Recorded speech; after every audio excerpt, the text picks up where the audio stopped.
This is Jay Teaches Reading for All, Lesson 95. We'll be looking at that GH, that troublesome GH combination, which is going to be silent in some words, and also other silent letters. And I didn't include it on this page, but also we're going to be looking at some kind of weird pronunciations of letter combinations, letters or letter combinations in English. And I need to reinforce this. I said it earlier. Teachers and students, don't get frustrated if you're having trouble with these longer words and also irregular words, because they're being presented to you out of context and kind of dumped on you all at the same time. So it's just normal. But here's some information that may come in handy for students. Students, if you're doing some independent reading and you don't have a parent or teacher to ask about a word that you don't know, if you know how to use a dictionary, of course, you can go to the dictionary. I will be teaching how to use the dictionary in lesson 100. So you will be getting that instruction, but you haven't got it yet. However, you can go to websites. I just typed in on my search engine how to pronounce words, and many websites came up, and I'm just going to mention two of them. Some of these websites require you to put in some personal information, which is normal. They want to collect personal information on us regularly. And if you don't do that, you can't use it. But there are other websites you can use without giving your personal information. Okay, and one of them I looked at is this one, HTTPS, and then all this other stuff, and dictionary.cambridge.org. Cambridge Dictionary is a famous English dictionary. And at the top of the page, you can type in the word that you want pronounced. And then I use the word rough. And they give you the definitions of the word. And there are many definitions of this word. And so you have to scroll down almost halfway, at least a third of the way down. And you'll see this symbol right here, which means, I guess it's a microphone symbol, and they're going to pronounce it for you. So you click on that, and they will pronounce it for you, rough. As I said, they give other information about the word. They give the part of speech, and rough can be more than one part of speech. We'll be talking about that in lesson 100 when I instruct you on how to use the dictionary. Now, I found another site that was much easier to use, and the site is howjsay.com. Of course, I like that site because it's got J in it. And this one's a lot simpler.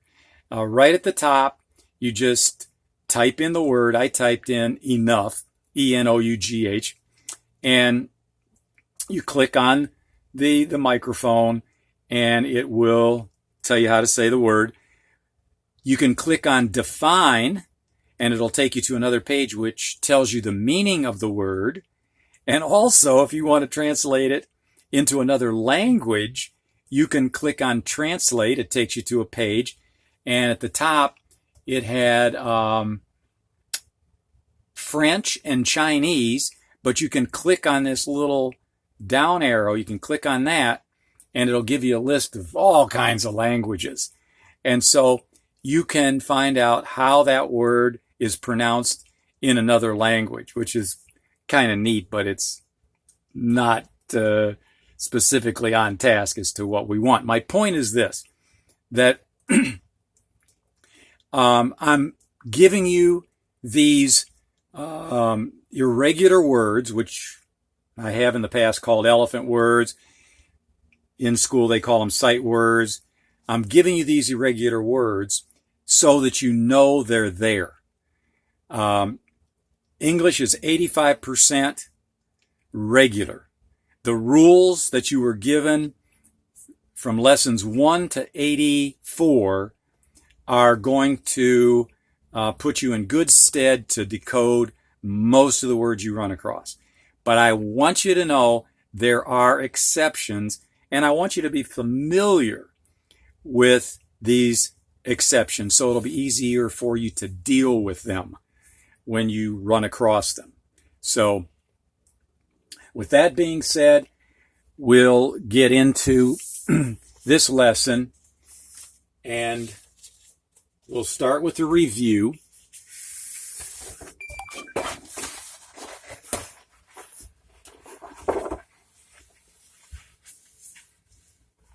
Again, I'm going to use a blocker.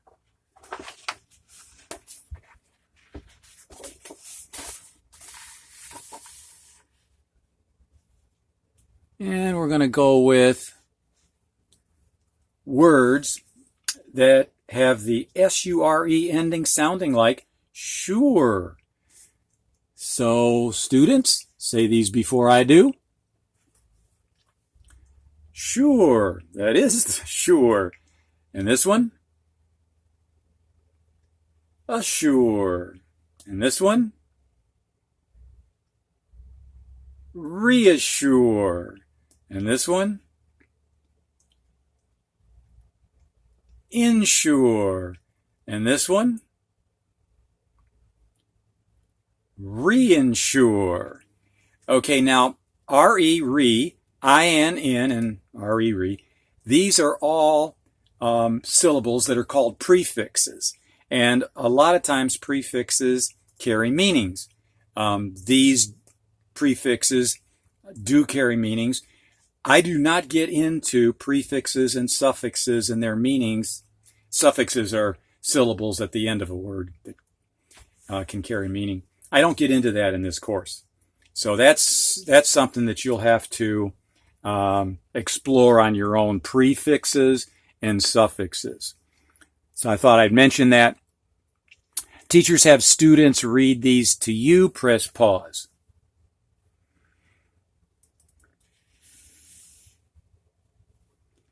Okay, a few sure endings sound like sure. Students? Pressure. Erasure. Teachers have the students say these to you now. Press pause.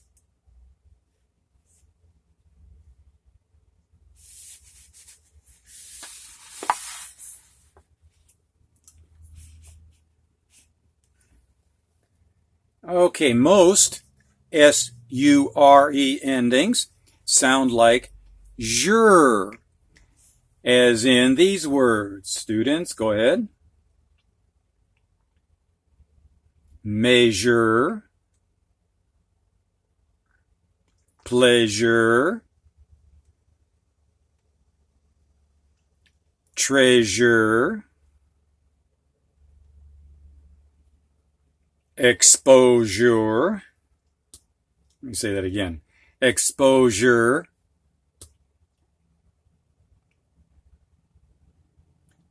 composure,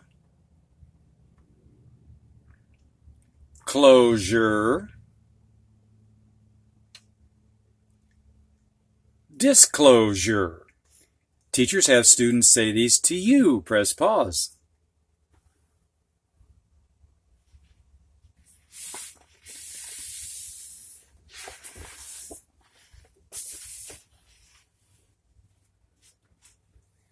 Now we have ture endings that mostly sound like chur in words. In all of these words, the ending does sound like chur.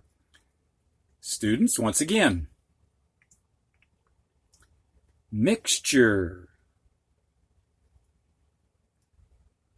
future, rapture, nature, capture, adventure, gesture, moisture,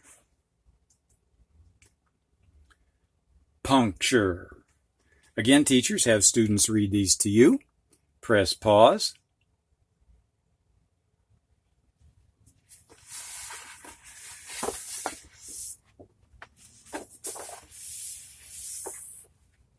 And we get to these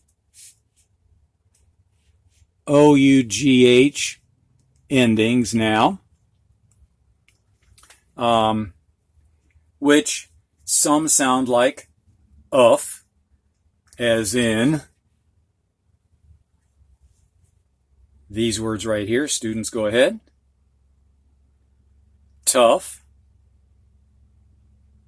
rough, enough. Teachers, have students read these to you now.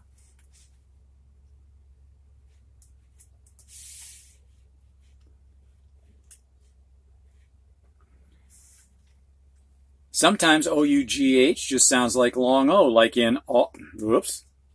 Go ahead, students.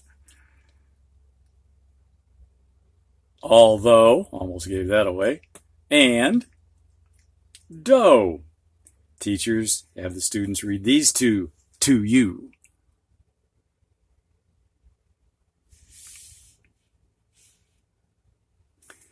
And one ough word that I could think of sounds like long U, ooh.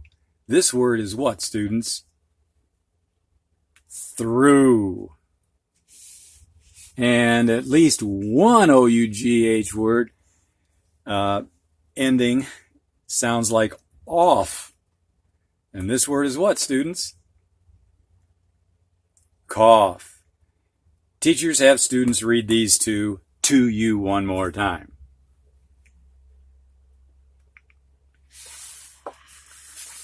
And then, of course, the little question, exclamation mark. Who says English is easy? And if you've thought so far, you may change your mind in lesson 95.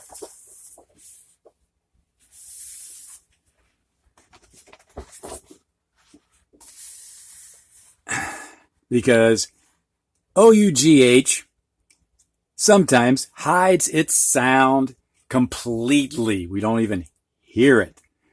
And we've got some words like that. Caught. We don't hear the GH, it's just like C-A-U-T, caught. This one, naughty. Don't hear the GH, naughty. This one, daughter, slaughter, taught. Okay, each of these has the GH silent. Teachers, I'd like you to have the students read these to you and then do 2 of them for a spelling, or 1. That's 1 or 2. I wouldn't do more than that. Press pause.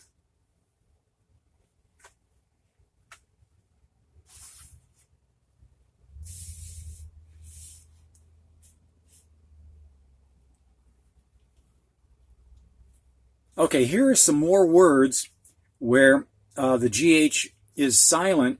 However, in these words, we have the aw sound, like we had up here in caught, spelled O-U.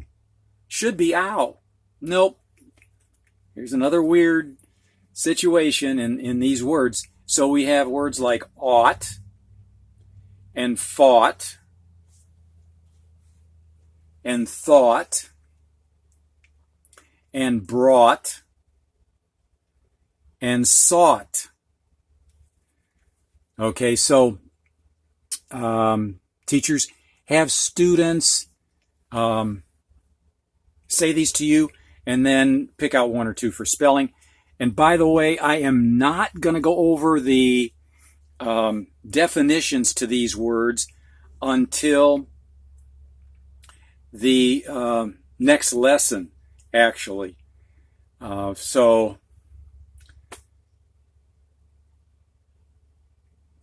I'm not forgetting this time. I'm just going to skip it because this is a long lesson and I don't want to make it too long and get everybody burned out. Okay. If I didn't say it, press pause and have students say these to you and give them 1 or 2 for spelling.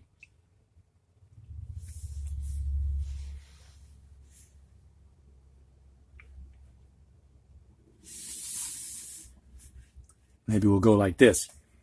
In these words, GH is silent, but also EI sounds like A, sounds like long A.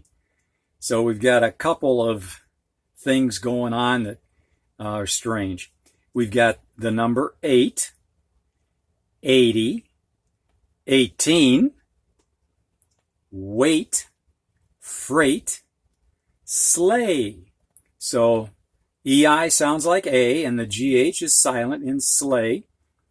And for those who are living in areas where it snows in the winter, you probably know what a sleigh is. Okay, and now we're going to look at silent H after the G.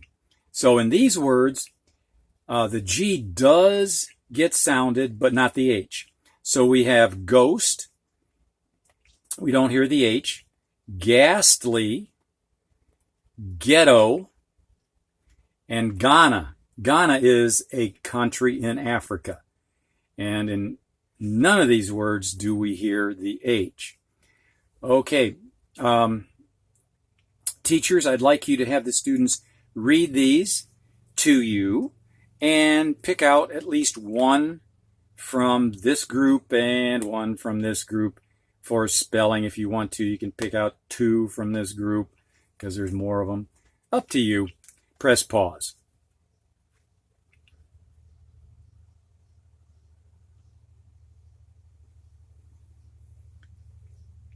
Now, if you'd like, teachers, this might be a good time to just stop this lesson and have the student do independent reading whenever you've set aside a time for the independent reading. I've forgotten to remind you in some previous lessons about that, but I do figure that once you've done it 2 or 3 times, it's kind of like a habit, and I really don't need to remind you. It's just you're going to have the student do that independent reading time at some point. So if you want to, you can make a note of the time that you're leaving, and then come back and skip to that same time frame and pick up the rest of the lesson tomorrow. Okay, for those that are hanging in there, we're going to go to the next page.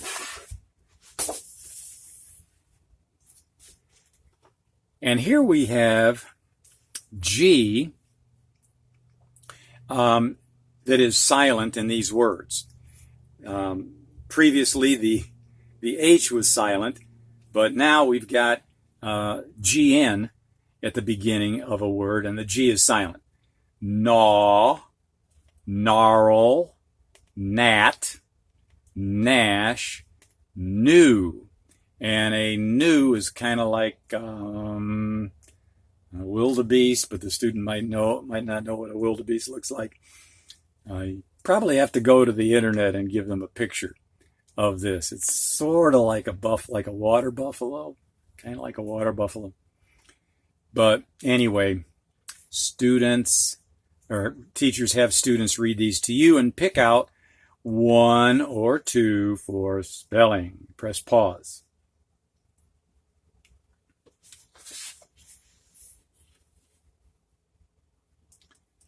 Now we've got the B being silent in these words: lamb, comb, climb, numb, dumb, crumb, thumb, debt, can't hear the B, doubt, can't hear the B.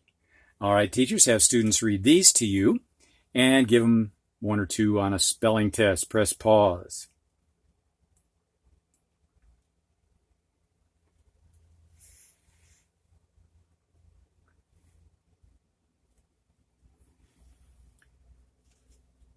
All right, we're going to have words now that have a silent K in them before an N. You don't hear that K. Knee, knelt, knit, knife, knew. This is like you knew something in your brain, not something that's brand new. Something that's brand new doesn't have the K there. It's just N-E-W. No, knock, knack, night, not, knuckle. And teachers, again, have the students read these to you. Pick out a couple for spelling and press pause.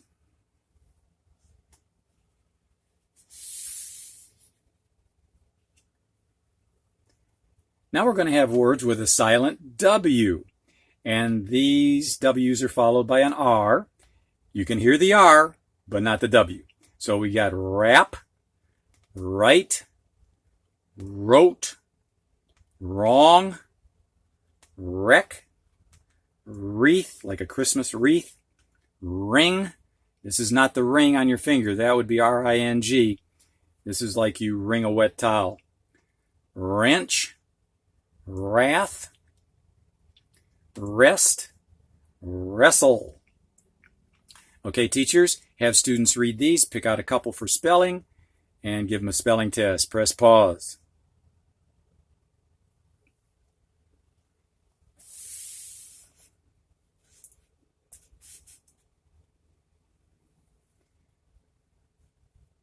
And the next ones have a silent T in them. The first five end in TLE and you don't hear the T. So this is castle. It's not cast-ul. You don't hear the T. Castle, whistle, hustle, rustle, jostle, often. And often when students first get this word, they'll say often. And they may even continue to say that for a long time because they're never corrected. They never get it introduced properly. It's often. You don't hear that T. Listen. Hasten. Again, teachers, have students read these words to you.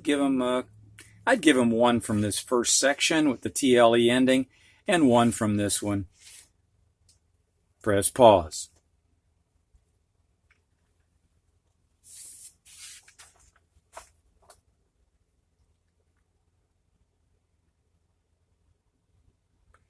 All right. Now, another reason, which I don't think I mentioned before, that I'm giving students these words that are not following the regular phonetic rules is that they're used, some of these words are used a lot. And like this word, often, is used often.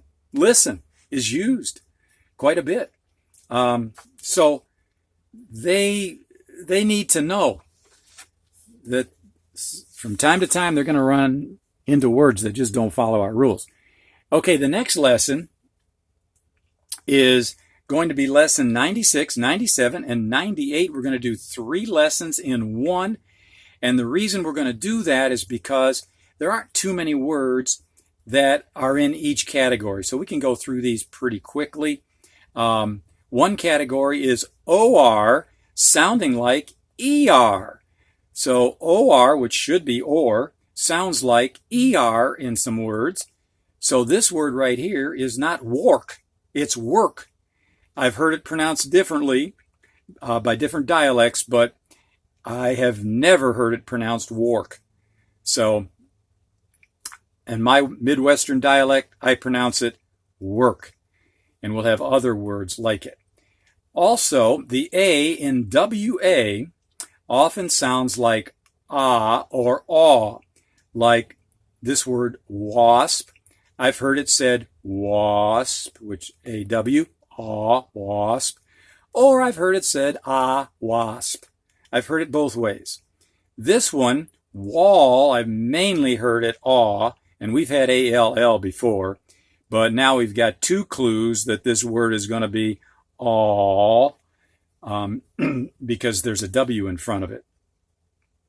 And then in lesson 98, A in the combination of SWA is going to sound like aw, ah rather, ah, like the doctor puts, this wooden thing in your mouth and tells you to say ah, ah, aw. It's not much different. I've heard people say swamp with the aw, swamp. And I've also heard people say swamp. Well, maybe not. Maybe I've just heard swamp with A-W. But anyway, we're going to get words that have both sounds for the A in the SWA combination. So that is going to be, this will be an interesting 3 lessons coming up. And hopefully we will not have to work too hard to know that this word is not work, that this word is not wasp. That word, by the way, is asp, and that means snake, a poisonous snake, from Asia, well, from Europe, Africa, and Arabia, anyway, for sure. Usually they're smaller snakes, but one of them is Egyptian cobra. And if the Egyptian cobra gets as big as the Indian cobra, that's a pretty big snake. But in general, these are smaller poisonous snakes of Europe, Africa, and Arabia. Okay, but when it's got a W in front, it's not wasp anymore, it's wasp. And then we don't say swamp with the A, we say swamp. So we'll have fun in lessons 96, 97, 98. See you there.